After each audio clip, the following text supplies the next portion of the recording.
పిల్లల కంటే లేకుండా అటువంటిది ఈనాడు 160 170 పిల్లలు ఉన్నారు.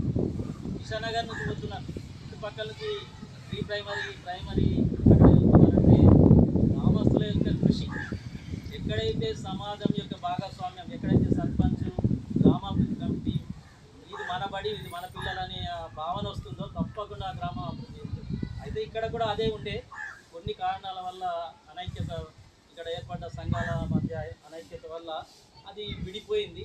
కానీ అలాంటి పరిస్థితి ఇప్పుడు కొత్తగా నూతనంగా ఎన్నికైనటువంటి యువ సర్పంచ్, యువ ఉప సర్పంచ్ గారు, మరి గ్రామస్తులు అనేక మంది ఉన్నారు. కాబట్టి మీరందరూ కలిసి మళ్ళీ గత వైభవాన్ని తిరిగి తీసుకురావాలి. మరి ఇక్కడ సౌకర్యాలకు కొదవలేదు.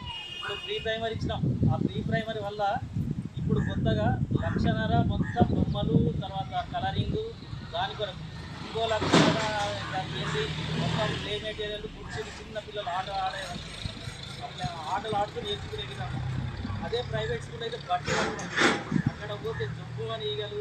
నేను చూసినాను ఒక ప్రైవేట్ స్కూల్, నేర్పు కార్పొరేట్ స్కూల్, అక్కడ టాయిలెట్స్ కూడా లేవు. ఇక్కడ చూడండి ఎన్ని టాయిలెట్స్ ఎంత నీట్గా ఉంటాయి, ఆయా పనిచేయడానికి ఆయా. ఇక్కడ కూడా మళ్ళీ ఇప్పుడు దీంట్లో కూడా ప్రీ ప్రైమరీలో ఆయా ఒక టీచర్, ఆ టీచర్కి 8,000, ఆయనకి 6,000 రూపాయలు. ఇది రాను గవర్నమెంట్ మళ్ళీ అప్గ్రేడ్ చేస్తుంది, మళ్ళీ పర్మనెంట్ అయ్యే అవకాశాలు ఉంటాయి.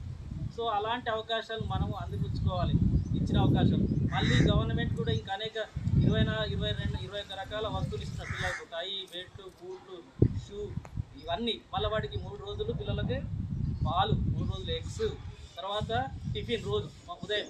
ఆ టిఫిన్ కూడా మండల నుంచి సప్లై చేసి ఆ యోచనలో ఉన్నది గవర్నమెంట్. అంటే బడ్జెట్ కూడా కేటాయించారు. ఇక్కడ మన వాళ్ళకి వండడం కష్టమవుతుంది, ఒక దగ్గర మండలంలో ఒక దగ్గర అన్ని టిఫిన్లు, రోజు ఒక రకం